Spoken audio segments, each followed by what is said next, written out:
Halo, Assalamualaikum warahmatullahi wabarakatuh. Bersama saya lagi, Ahmad Satria Fazlur Rahman. Oke, kawan-kawan, tadi malam itu ada pertandingan antara Indonesia U20 yang dikomandoi oleh seorang Indra Syafri dan juga melawan Uzbekistan. Jadi tadi malam itu saya nonton dua pertandingan bolak-balik. Yang pertama nonton Uzbekistan lawan Thailand, kemudian yang kedua nonton coach, ya maksud saya nonton U20 Indonesia melawan Uzbekistan. Jadi dua-duanya lawan Uzbekistan. Tapi ternyata pertandingan Indonesia lawan Uzbekistan itu lebih membosankan daripada pertandingan Thailand dengan Uzbekistan. Jadi saya lebih banyak nonton Uzbekistan lawan Thailand daripada Uzbekistan lawan Indonesia. Nah, sebelum saya membahas tentang Indonesia lawan Uzbekistan, kita lihat dulu pertandingan antara Thailand dan juga Uzbekistan.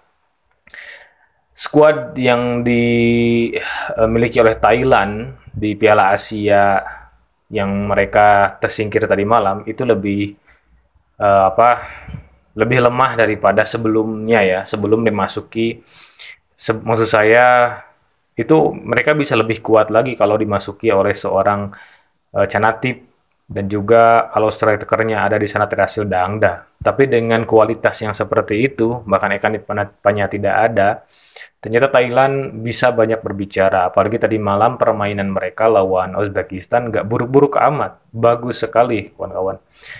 Eh, kita lihat pergerakan yang dinamis dari seorang Supachai Jaided. Kemudian ada juga Peradol, bagus sekali itu ya. Luar biasa permainan Thailand. Memang mereka layak diberi gelar sebagai Raja ASEAN karena Thailand satu-satunya negara ASEAN yang memiliki penampilan yang luar biasa di Piala Asia dibandingkan dengan kontestan lainnya.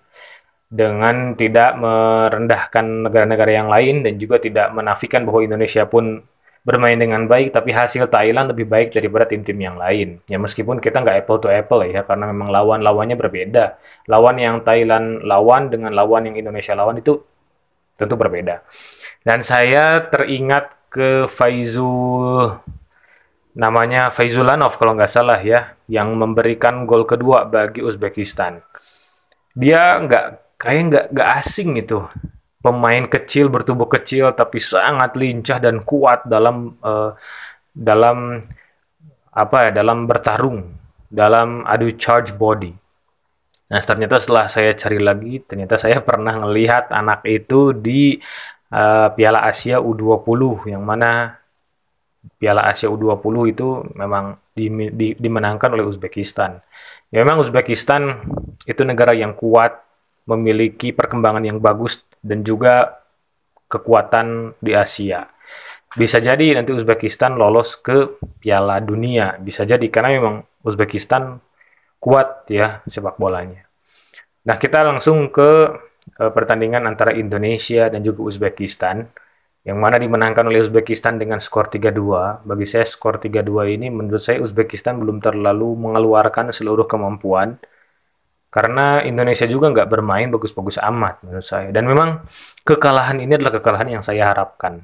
Oke, kawan-kawan. Kekalahan yang saya harapkan. Malahan saya lebih baik bagaimana ya? Kecewa saya dengan treatment yang diberikan oleh PSSI, dengan treatment yang diberikan oleh kita sebagai warga negara Indonesia kepada para pemain muda. Kita tahu bahwa tim nasional senior itu harus diisi oleh talenta-talenta yang bagus. Tapi kita seringkali mematikan talenta-talenta calon penggawa tim nasional Indonesia bahkan sejak mereka kecil. Dengan cara apa? Dengan cara itu tadi malam disiarkan. Kenapa saya nggak setuju dengan penyiaran? Karena begini, kita sudah apa ya? Sudah muak dengan apa yang terjadi dengan para pemain kita yang hebat saat muda, tapi mereka layu saat mereka sudah padahal mereka itu masa-masa emasnya. Mereka malah layu di sana. Itu dengan apa? Dengan memberikan apa? Menyematkan titel-titel yang aneh-aneh kepada mereka lah ya. Dengan menjunjung tinggi terlalu berlebihan kepada mereka. Apresiasi is good, tapi kalau apresiasi berlebihan itu menurut saya sangat-sangat tidak proporsional. Kita lihat saja seorang Takefusa Kubo, apakah dia menjadi fenomena di Jepang seperti halnya seorang Egy Maulana Fikri saat dan juga Evan Dimas dan juga teman-temannya yang lain, kan tidak. Dia baru mendapatkan ketenaran, dia baru mendapatkan rasanya menjadi bintang saat ia sudah dalam performa senior. Saat sekarang berada di Sociedad, kemudian juga menjadi tumpuan dari tim nasional Samurai Biru.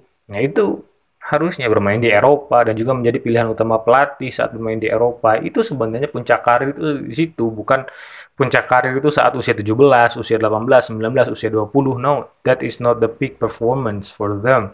Itu bukan puncak. Tapi apa yang selalu terjadi lagi dan sekarang mulai diulang lagi, itu adalah ketika mereka masih muda, mereka terlalu diekspos, exposure mereka terlalu berlebihan, selalu disiarkan, kemudian selalu dieluk-elukkan, kemudian karena mereka memiliki follower yang banyak, mereka juga dieluk-elukkan sebagai the next inilah, the next itulah. Akhirnya setidaknya mereka akan merasakan star syndrome dan mereka sudah merasa sudah berhasil gitu kawan-kawan. Berbeda halnya dengan pemain-pemain di Eropa sana. Coba lihat saja. Ketika ketika mereka bermain di level junior, berapa sih penonton yang nonton gitu? Sedikit kan. Nah, saya juga inginlah budaya ini mau dirubah. Memang yang namanya orang Indonesia gila sepak bola memang ya. Kita memang gila sepak bola. Meskipun sepak bola kita nggak banyak berprestasi, tapi kita betul-betul gila terhadap sepak bola. Bahkan sepak bola anak kecil pun kita tonton. Nah, maka dari itu sebenarnya mari kita balik persepsi ini. Sepak bola anak kecil, maksud saya masih kelompok umur, nggak usah lah kita berikan exposure yang terlalu tinggi. Apakah karena eh, untuk monetisasi itu, ya kita nggak tahu tujuan dari PSSI dan orang-orang yang memiliki kepentingan. Apakah ya mungkin karena untuk memanfaatkan kegilaan warga negara Indonesia, maka exposure mereka diberikan berlebihan. Saya juga nggak tahu itu. Tapi yang lebih utama adalah bagaimana kita dapat memupuk mereka agar mereka menjadi pemain yang hebat di masa yang akan datang.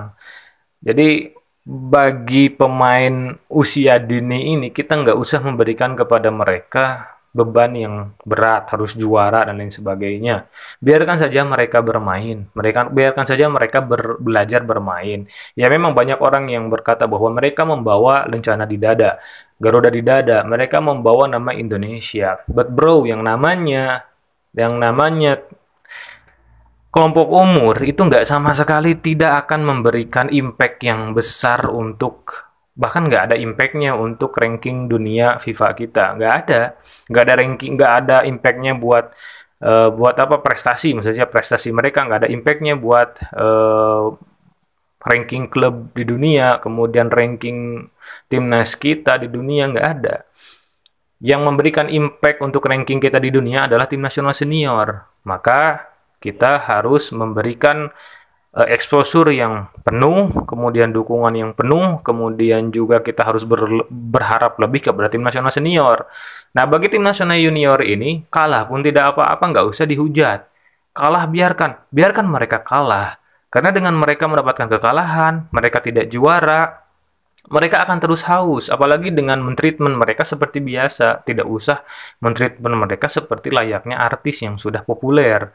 Saat mereka terkenal, kemudian juara, kemudian dipanggillah ke stasiun TV ini, stasiun TV itu, dipanggillah ke podcast-podcast, kemudian mereka diberi titel ini dan itu, akhirnya mereka merasa mereka sudah punya uang, mereka sudah punya ketenaran, mereka sudah punya segalanya, and after that rasa lapar dan rasa haus mereka sudah hilang.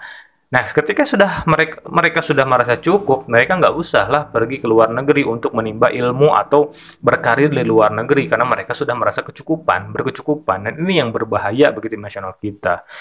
Nah, untuk uji coba nggak usah lah menurut saya disiar-siarkan seperti tadi malam. Ini mungkin sedikit saran dari saya penyintas sepak bola yang mudah-mudahan Anda pun sepemikiran dengan saya. Jadi, kalau Piala Asia oke lah. Piala Asia oke. Kita berikan exposure oke. Piala Dunia apalagi oke, nggak apa-apa. Tapi masalahnya kalau misalnya laga uji coba, we don't need that gitu ya. We don't really need that. Itu harusnya sudah nggak usah lah ya. Karena Saat mereka kalah, mereka banyak hujatan, yaitu yang akan membuat mereka down. Saat mereka menang pun, mereka akan merasa star syndrome. Itu juga yang akan menjatuhkan mereka. Nah, untuk permainan Indonesia sendiri, saya nggak mau ngomen Uzbekistan lawan Indonesia. No, I don't want to give my comment on the match. Kalau amburadul nggak apa-apa, namanya juga anak kecil. Tapi nanti outputnya ingin saya lihat saat mereka sudah dewasa, saat mereka sudah bermain di liga. Itu sebenarnya pertarungan yang sebenarnya. Kalau masih di liga, masih di level junior, kita nggak bisa memberikan komentar karena mereka masih sedang berproses. Hasilnya nanti saat mereka sudah senior. Istilahnya kalau misalnya kita analoginya ya, kalau kita sudah menjunjung mereka itu bagaikan kita sudah memanen kecambah. Ya, mending kalau menanamnya toge ya kawan-kawan, kecambah dari kacang hijau. Tapi bagaimana kalau kita ternyata malah memanen kecambah dari biji cabai? Karena yang kita butuhkan adalah buahnya, cabainya, bukan kecambahnya. Saya Ahmad Satria Fazlur Rahman, mudah-mudahan kita semuanya tetap berada dalam jalur yang benar sepak bola Indonesia kita. Dan nantikan video saya di waktu-waktu yang akan datang. Assalamualaikum warahmatullahi wabarakatuh.